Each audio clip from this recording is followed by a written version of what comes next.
Hello, this is Champion Maka. So the ma Vivo Y71 bono. Vivo Y71 ko diaga. So na page ma to logo techa pin ni bono. Dia so na firmware ji ma phi pare. Ona so yin ji ji me to ma pai lai la pai lai ne alo phin ni de. Tao so no lo ma le so no phi pare. 通常တိုင်းဒီကောင်Y71ဆိုရင်ဒီကောင်ကွယ်ကောင်လုံးရှိတယ်။ကွယ်ကောင်လုံးတွေဆိုရင်ကျွန်တော်တို့က touch point ထောက်ပြီးမှကျွန်တော်တို့ firmware ပြမယ်။ဒါဆိုကျွန်တော်တို့ဘယ်လိုလုပ်မလဲဆိုတော့ဆက်ကြည့်ရအောင်။ Okay ဒီမှာဆိုရင်ကျွန်တော်တို့ကမှ logo တက်ကြပါတော့။ logo တက်လိုက်ကြားလိုက်ဆိုပြီးဆိုတော့ဖြစ်နေတယ်။ဒါဆိုကျွန်တော်တို့ကပထမဆုံးနောက်ဖုံးခွာမယ်။ကျွန်တော်ဒီကောင်ကိုပထမဆုံးကျွန်တော်နောက်ဖုံးရင်ခွာမယ်။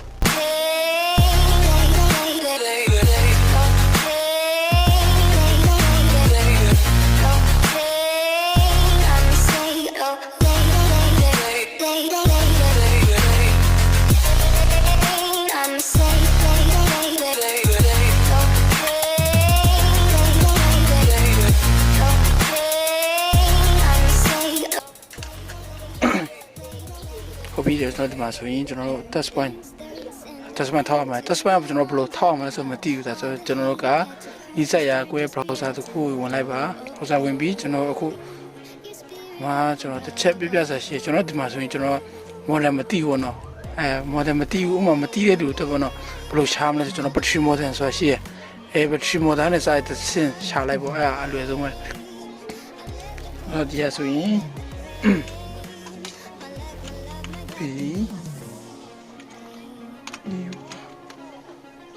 ပြီးတော့ကျွန်တော်ရဲ့ဖုန်းပေါ်တယ်ငါအမ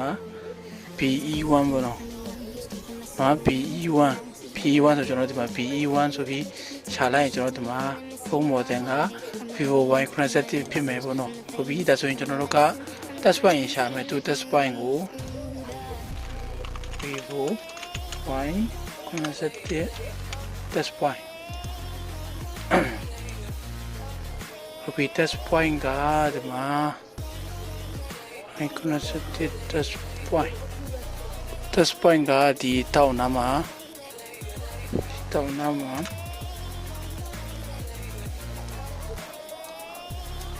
ပြီဒါဆိုရင်ကျွန်တော်စာကနာလေးနဲ့ကျွန်တော်ဒီຢာကို touch point ထောက်မှာဆိုကျွန်တော် battery ကိုဖြုတ်ထားပြရမယ်ဟုတ်ပြီဒါလည်းဖြုတ်ထားလိုက်မယ်အောက်ချမဖြုတ်တော့ဒီအောက်မှာဆိုရင်ကျွန်တော်တို့ဒီအောက်မှာဒီ touch point ဒီအောက်မှာဆိုတော့ဒီကောင်ခွာလိုက်မယ်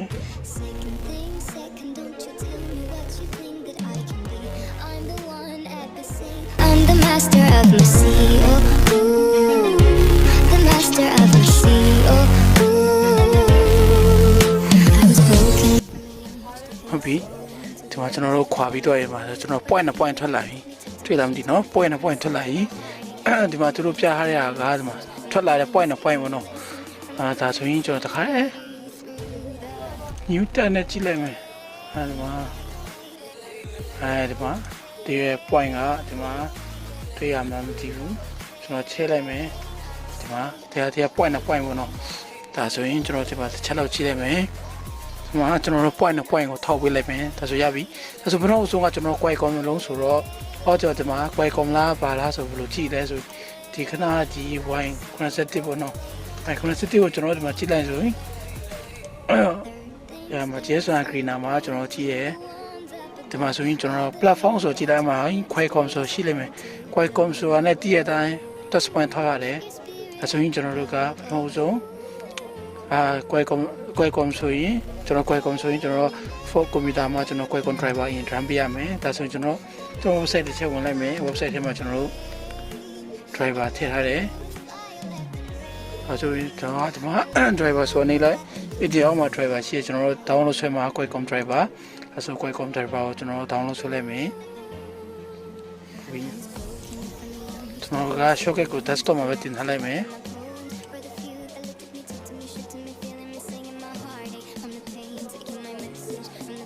ဟုတ်ပြီကျွန်တော် open flow တာနဲ့ကျွန်တော်တို့ကျွန်တော်ဒီ desktop ဆို desktop မှာပဲကျွန်တော်ကြည့်လိုက်မယ်ဒီမှာကျွန်တော် driver ပေါ့နော် Qualcomm driver driver တစ်ခါရမ်းပေးထားရပြီခဏ run စားတော့မလို့ပေါ့ကျွန်တော် driver ကိုပထမဆုံးကျွန်တော် run လုပ်ပြရမယ်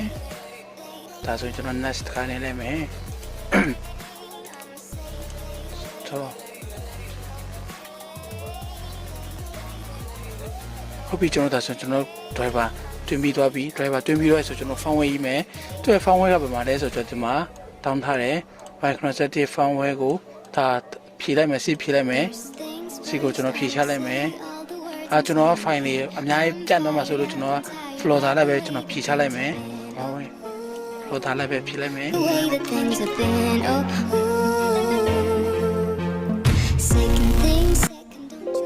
ုတ်ပြီကျွန်တော်ဒီမှာ floor သားဖြည့်ပြီးတော့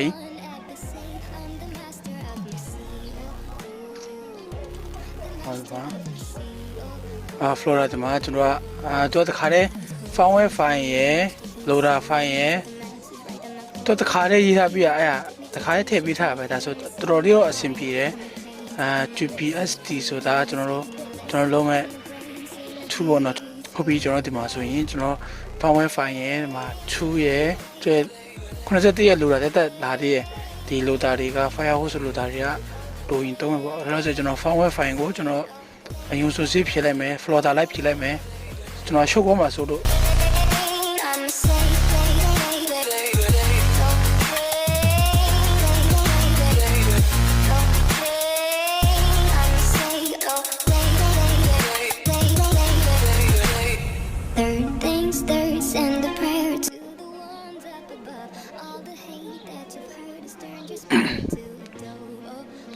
ဝိဒါဆိုကျွန်တော်တို့ဒီမှာစစ်ဖြည့်ထားပြီးပြီဒါမှ Y71 ကိုကျွန်တော်စစ်ဖြည့်ထားတယ်ပြီးမှစစ်ဖြည့်ထားတရားပေါ့နော်မှာစစ်ဖြည့်ထားပြီးပြီးဒီကောင်ကျွန်တော်ရေးရမယ်ဘယ်တော့ဆိုကျွန်တော်တို့ကဒီမှာဖုန်းကို9000မှုအရင်ဝင်လိုက်မယ်ဒီရဲ့ window key ကိုလက်ကေထောက်ပြီး device manager ဆိုရှိတယ် device manager မှာကျွန်တော်တို့လုပ်ရတယ်ဒါဆိုရင်ကျွန်တော်ဒီမှာဒါဖြည့်ရအောင်ဆိုကျွန်တော် test point ကိုကျွန်တော်ပြန်ကြည့်ပါမယ်မမီဆိုပြန်ကြည့်ပါကျွန်တော်နှစ်ခါသုံးခါပြန်ကြည့်ရယ် test point 2 point ဒီတောင်းနာ2 point ဆိုရင်2 point ကိုမှ battery ဖြုတ်ထားရမယ်တော့ကျွန်တော်ဒီမှာဆိုရင်စာကနာလေးနဲ့ကိုဒီမှာထောက်မယ်ဒီ2 point ကိုထောက်မယ်ပြီးရင်တူထိုးလိုက်မယ်ဒါတော့ပဲပေါ့ဒါဆိုကျွန်တော်ဖြောက်မရဘူးအကောက်ပြန်ယူလိုက်မယ်ဒီမှာအကောက်နဲ့ပြန်လုပ်လိုက်မယ်ဒါဆိုကိုစီးပြောတယ်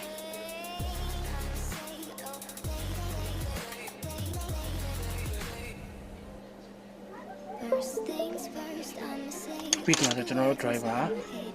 ကြည့်လိုက်မယ်ဟိုမှာကွက်ကွန် driver တက်နေပြီပြီးဒါဆိုကျွန်တော်တို့ကဘယ်နှုံဆုံး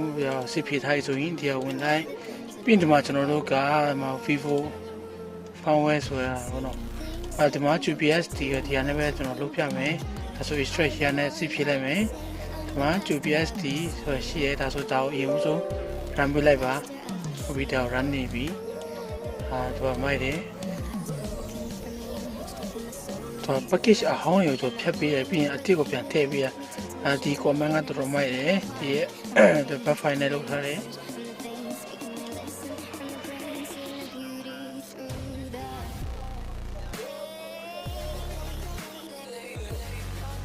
ပြီးတော့ဒီမှာ NAS ပဲနေမယ်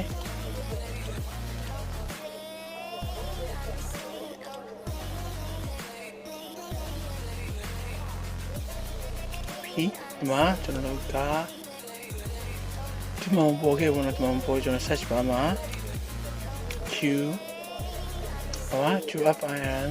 ပါလိုက်မယ်ဒီမှာဆိုကျွန်တော် shortcut ရင်ထုတ်လိုက်မယ်ဒီကောင်ဒီလို shortcut ထုတ်လိုက်မယ်ဟုတ်ပြီဒါဆိုမိုက်တော့ဟုတ်ပြီဒါဆိုကျွန်တော်တို့ကခဏQFIN ကိုကျွန်တော်ပြန်တွင်းမယ်ဟုတ်ပြီဒီမှာဆိုရင်ကျွန်တော်ကဒီရဲ့flat base ဆိုရွေးမယ်ပြီးရင် patch ဆိုတဲ့နေရာမှာကျွန်တော်ခဏ desktop Y71 ဆိုတဲ့ဒီရဲ့ firmware file တွေကပုံချင်မှုကျွန်တော်ရွေးမယ်ပြီးရင်လို့HTML ကိုကျွန်တော်ထိတ်ဆုံးကဟာကိုတော့တစ်ခါရွေးထားပြီးလိမ့်မယ်ထိတ်ဆုံးကဟာကိုကျွန်တော်ရွေးပြီးလိုက်ရုံပဲပြီးရင် patch 0ဆိုတာကိုကျွန်တော်ပြန်ရွေးရမယ်ဟုတ်ပြီဒါဆိုကျွန်တော်တို့က9000ရှိမှုလဲဝင်ထားပြီဒါဆိုရင်ကျွန်တော်တို့ကတစ်ခါတည်း download ဆိုတာနေလို့ရပြီဟုတ်ပြီ download ဆိုတာနေလိုက်မယ်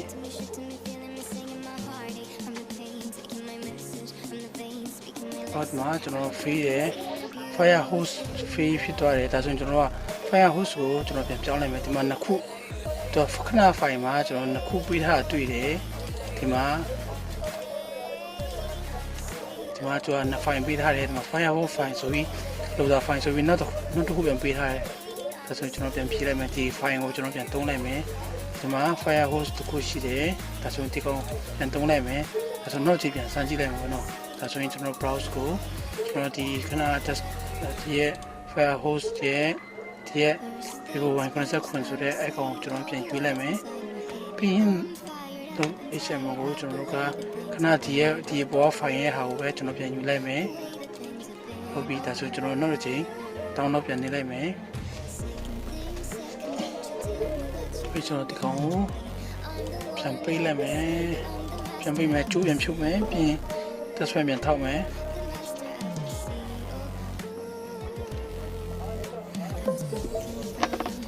test file ပြန်ထောက်မယ်ဒီမှာတွေ့ပြီဒါဆိုရင်ကျွန်တော်က test file ကိုထိုးပြန်ဖွင့်မယ်ပြီးဒီမှာ comport မှာသူပေါ်နေတယ်ပြီးရင်ဒီရဲ့ flag ကိုယူမယ် browse ကိုပြန်ယူမယ်ပြီးကျွန်တော်တို့ကခဏ test ရဲ့နေရာကဒီရဲ့ခဏဒီရဲ့ file host ကိုယူမယ်ပြီးရင် location ကိုကျွန်တော်တို့က fat0 ခဏကျွန်တော်တို့ဒီရဲ့အထက်က fat0 နဲ့ပြန်ယူလိုက်မယ်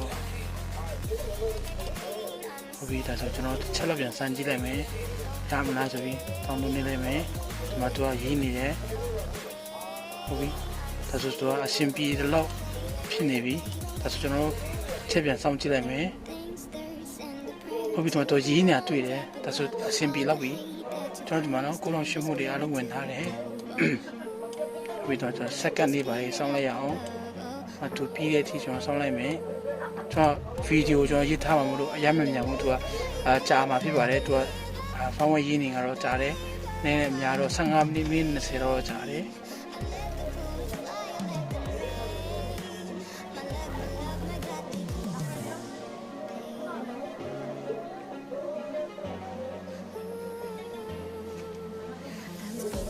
Speaking my soul into the masses, writing my poems for the few that looked at me, took to me, shook to me, feeling me, singing my heartache from the pain, taking my message from the veins, speaking my lesson from the brain, seeing the beauty through the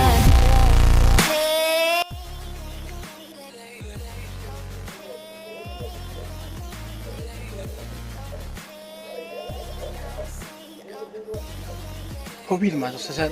finish ပြသွားရင်တော့ဒါဆိုပြီးဒါဆိုရင်ကျွန်တော်တို့ကကြိုးဖြိုးလိုက်မယ်ပြီးရင်ကျွန်တော်တို့ကဒီမှာbattery ပြန်တက်မယ် first point တော့ကျွန်တော်တို့ကလိုbattery မဖြုတ်ပွဲလုံးကတော့တက်သွားမယ်နော်ပြတ်သွားနိုင်တယ်တချို့ကတော့မပြတ်ဘူးတချို့တွေအလုံးတွေကပြတ်တယ်ဘာကြောင့်လဲကျွန်တော်ဘူးရှိတဲ့လမ်းကြောင်းကျွန်တော်ထောက်ပြတာဆိုတော့ battery တက်တိုင်း battery ဘူးနဲ့တရားဘူးအများများသွားလိမ့်မယ်အဲခါကျရင် chance ပြသွားနိုင်တယ်ဟုတ်ပြီဒါဆိုရင်ကျွန်တော်တို့ကဆိုပထမပြီးဆိုကျွန်တော်ဘာပြန်နိုးလိုက်မယ်ပြီးတစ်ချက်ပြန်ကြည့်လိုက်မယ်logoပြန်လဲသေးလားဆိုပြီးဆိုတော့တစ်ချက်ပြန်ကြည့်ထားမယ်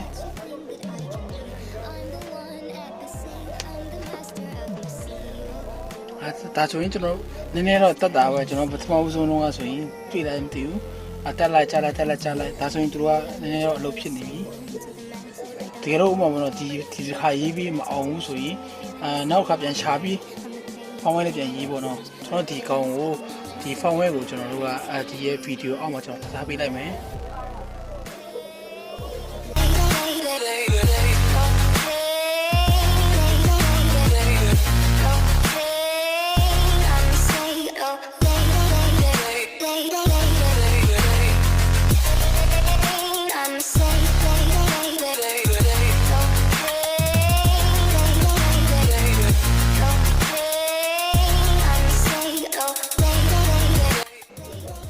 ကျွန်တော်ပြန်တည်တော့တွေ့ရကျွန်တော်ပြန်ကြည့်မလဲဆိုရင်တည်ပိုင်းဆိုတော့ဘက်ထရီပြန်ကြည့်မယ်တော့ဘက်ထရီကကျွန်တော်တို့ဒီခဏတက်လိုက်ကြားလိုက်ဖြစ်နေတော့ကြာပြီဒါဆိုကျွန်တော်ဘက်ထရီအားတစ်ချက်တော့ပြန်တွင်းနှက်လိုက်မယ်အကုန်လုံးလည်းဖြစ်နေတယ်အကုန်လုံးလည်းသူကကျွန်တော် home screen ကိုမရောက်ပေးနိုင်ဘူးသူတပတ်မှသူကပြန်တစ်သွားနိုင်တယ်ဒါကြောင့်ကျွန်တော်ဘက်ထရီတွေပါပြန်လဲကြည့်ပေါ့နော်ပြန်တော့ကြည့်လိုက်ပါ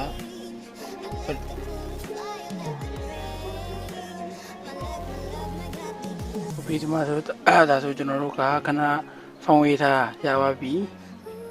ဒါဆိုကျွန်တော်တို့က gas start လုပ်မယ်ဟုတ်ပြီ English ပြချလိုက်မယ်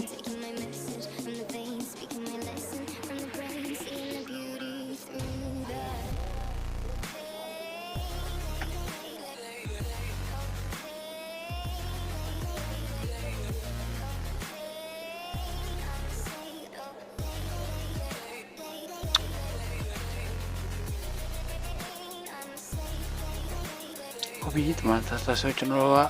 ပြီးတော့ပြီပြီးတော့ဖြစ်တော့ပြီ